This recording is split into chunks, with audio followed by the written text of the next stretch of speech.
How to boot strap. బయట నుంచి loan కాకుండా తెలిసిన వాళ్ళ దగ్గర మాత్రమే మనం డబ్బులు తీసుకుంటే దాన్ని సింపుల్గా మనం బూట్ స్ట్రాప్ అనొచ్చు. ఒక్కొక్కసారి ఇన్వెస్టర్స్ పర్టికులర్గా అడుగుతారు, ఈ ఐడియాలో మీ ఓన్ ఇన్వెస్ట్మెంట్ ఎంత పెట్టారు?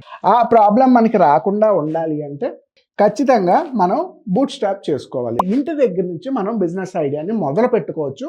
కార్పొరేట్ ఆఫీస్ అవసరం లేదు. మీకు స్కిల్ ఉంటే సరిపోతుంది. ఎక్స్ట్రాడినరీగా ఏమీ చేయగలదు. మీ దగ్గర ఒక గ్రేట్ ఐడియా ఉంది, మిమ్మల్ని సపోర్ట్ చేసే ఒక గ్రేట్ పర్సన్ కూడా కావాలి. అటువంటి గ్రేట్ పర్సన్ ఎవరున్నారో ఐడెంటిఫై చెయ్యండి.